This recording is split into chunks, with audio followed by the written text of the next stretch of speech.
Hello বন্ধুরা, কেমন আছো সবাই? আশা করি ভালো আছো। আমিও ভালো আছি। আবারও একটা নতুন ভিডিও নিয়ে হাজির হলাম তোমাদের সামনে।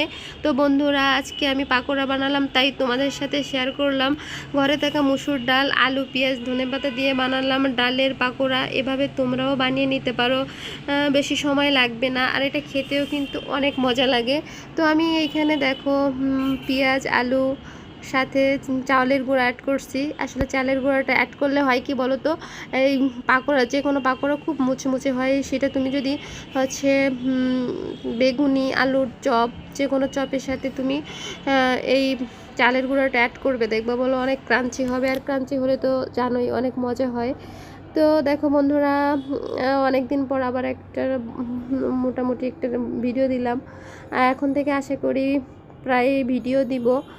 আর হচ্ছে অনেক দিন মন খারাপ ছিল, যার কারণে ব্লগগুলো দেওয়া হয় নাই। এখন থেকে আশা করি নতুন নতুন ব্লগ দিব। আশা করি পাশে থাকবে, আমার চ্যানেলটা সাবস্ক্রাইব করে দেবে। আর যদি ভালো লাগে তাহলে অবশ্যই একটা লাইক, কমেন্ট